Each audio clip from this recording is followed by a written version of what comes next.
Injury কাটিয়ে আবারও জাতীয় দলের হয়ে মাঠে মাতানোর স্বপ্ন দেখছেন ফরওয়ার্ড কৃষ্ণা রানী সরকার। বিদেশে চিকিৎসা নিয়ে দেশে ফিরে যোগ দিয়েছেন জাতীয় দলের অনুশীলনে। চিকিৎসকের পরামর্শ মেনে রিহ্যাব করছেন সাবজয়ী এই ফুটবলার। বাফুফে জিমে দীর্ঘদিন পর দেখা গেল সাবজয়ী ফুটবলার কৃষ্ণা রানী সরকারকে। দীর্ঘদিন ইনজুরিতে থাকায় খেলা হয়নি জাতীয় দলের হয়ে।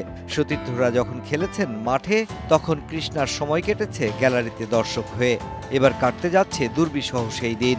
আমি আসলে মেন্টালি খুবই ভাঙা পড়ছিলাম, কারণ দীর্ঘদিন যেহেতু আর মোট কথা একসাথে থাকি, আমাদের টিমমেটরা খেলতে যায়, আমি খেলতে পারতেছি না, প্র্যাকটিস করতে পারতেছি না। এট আ টাইম আমার এমনও হয়েছিল যে ইনজুরির কারণে আমি টিমের বাইরে, আমি টিমমেটদের সাথে মিশতে পারতাম না। 2022 সাবজয় করে আসার কিছুদিন পর থেকেই ডান পায়ের ম্যাটাটার্সালের ইনজুরিতে পড়েন কৃষ্ণা। কিছুটা সুস্থ হলে ঘরের মাঠে 2023 সালের মাঝামাঝি খেলেন নেপালের বিপক্ষে প্রীতি ম্যাচ। সেটাই ছিল তার সবশেষ আন্তর্জাতিক match. Treat chocolate, treat moment, sweet moment. এরপর ব্যথা বাড়ায় দল থেকে ছিটকে যান এই ফুটবলার। দেশে একাধিক চিকিৎসকের শরণাপন্ন হলেও প্রতিকার মেলেনি।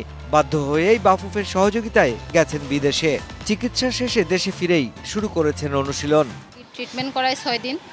তো আগের থেকে আমি বেটার ফিল করছিলাম ওখানে গিয়েই। তো উনি বলছে যে তুমি কোনো টেনশন করো না, তুমি জাস্ট প্র্যাকটিস করো, ট্রিটমেন্ট নাও আর রিহ্যাব করো। ওনারা বলছে যে আমার আসলে মেন্টালি বেশি স্ট্রং থাকতে বলছে, আর অ্যাজ ইউজুয়াল যা করতেছি এগুলা করতে বলছে। আসলেই সব শেষে ফেডারেশনকে ধন্যবাদ দিতেই হয়। অক্টোবরে নেপালে বসছে সাব চ্যাম্পিয়নশিপ। সেই টুর্নামেন্টকেই আন্তর্জাতিক ম্যাচে ফেরার মিশন হিসেবে নিচ্ছেন কৃষ্ণা। আর একটা ফুল যেমন গাছে সৌন্দর্য পায়, তো একটা প্লেয়ার কিন্তু মাঠেই তার সৌন্দর্য। তো ওই হিসেবে আমি দীর্ঘদিন মাঠের বাইরে, এখন যেহেতু প্র্যাকটিস শুরু করছি, তো আমি চাই যে সবার আগে টিমে ফেরা। চিকিৎসকের পরামর্শ মেনে রিহ্যাব করছেন সাবজয়ী এই ফুটবলার। রবিবার সকালে জাতীয় দলের সতীর্থদের সাথে প্রথম অনুশীলন করেছেন কৃষ্ণা। Mushfiqur Rahman, DBC news, Dhaka.